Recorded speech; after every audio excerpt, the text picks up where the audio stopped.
பாவ மன்னிப்பு அவர் உனக்கு கொடுத்து கொண்டிருக்கிறார். பாவ மன்னிப்பு, மனம் திரும்புதல். எவ்வளவு நாளாக ஆண்டவரை விட்டுட்டு நம்ம விக்கிரகத்துக்கு பின்னாடி போயிட்டுருப்போம். உலகத்தில் இருக்கிறவங்கெல்லாம் விக்கிரகத்துக்கு பின்னாடி போகிறாங்க. நம்ம ஏசப்பாவை விட்டுட்டு, ஏசப்பாவை நேசிக்கிறத விட்டுட்டு எதுக்கு பின்னாடிலாம் நம்ம ஓடிக்கிட்டு இருக்கிறோமோ அது எல்லாமே நமக்கு விக்கிரகம்தான்.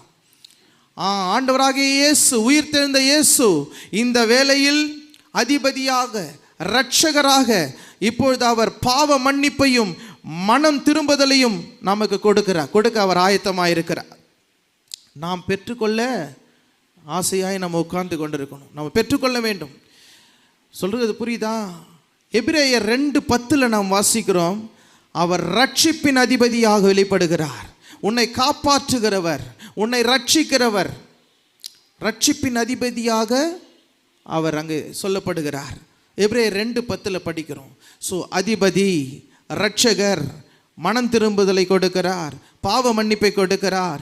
ஏசப்பா நான் பாவியாக இருக்கிறேன், நான் மனம் திரும்பாமல் இருக்கிறேன் அப்படின்னு சொன்னால் உயிர் தெழுந்த இயேசு இதோ இந்த வேளையில் ஒரு பாவ மன்னிப்பை கொடுக்கும்படியாக, மனம் திரும்புதலை கொடுக்கும்படியாக அவர் வந்து இருதய கதவை தட்டி கொண்டு இருக்கிறார். இருதய கதவை தர ஆண்டவர் வந்து உனக்கு அந்த பாவ மன்னிப்பையும் மனம் திரும்புதலையும் கொடுத்து அவருடைய பிள்ளையாக உன்னை மாற்ற அவர் வல்லவராக இருக்கிறார். அடுத்தது வெளிப்படுத்தல் 1:5, பூமியின் ராஜாக்களுக்கெல்லாம் அவர் அதிபதியாக இருக்கிறார். யாருக்கு? பூமியின் ராஜாக்களுக்கு. இந்த உலகத்தில் பார்த்தீங்கன்னா அரசியல் கட்சிகள், அநேக கட்சிகள் இருக்கலாம். ஆனால் ராஜாக்களை தள்ளி ராஜாக்களை ஏற்படுத்துகிறவர் ஆண்டவராகிய இயேசு கிறிஸ்து. உயிர்த்தெழுந்த இயேசு கிறிஸ்து மட்டுமே ராஜாக்களை தள்ளி ராஜாக்களை எழுப்புகிறவராயிருக்கிறார். வெளிப்படுத்தல் 1:5 படிக்கிறோம், பூமியின் ராஜாக்களுக்கு அவர் அதிபதியாக இருக்கிறார். இப்போ அவர் உயிர்த்தெழுந்ததுனால அவர் இப்பேற்பட்டதான ரெஸ்பான்சிபிலிட்டிஸ் உடையவராயிருக்கிறார். தானியேல் 8:25 பாருங்க.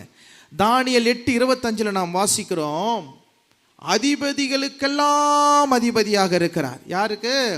அதிபதிகளுக்கெல்லாம் அதிபதியாக இருக்கிறார்.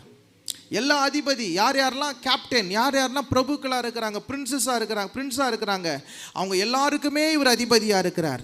He is the head captain சொல்லலாம். இவர் தான் ஹெட் கேப்டன். எல்லா அதிபதி யாருமே இவர் தான் தலை, இவர் தான் ஹெட்டு. நான் சொல்கிறது புரியுதா? ஏசாயா 9:6 படிக்கிறோம். 9:6 என்ன படிக்கிறோம்? சமாதான பிரபு, சமாதான அதிபதி அவர் என்று சொல்லப்படுகிறார். சமாதான பிரபுன்னு சொல்லப்பட்டிருக்கும். பிரபு, அதிபதி எல்லாமே ஒன்று தான், கேப்டன், பிரின்ஸ். சமாதான பிரபு அல்லது சமாதான அதிபதி என்று சொல்ல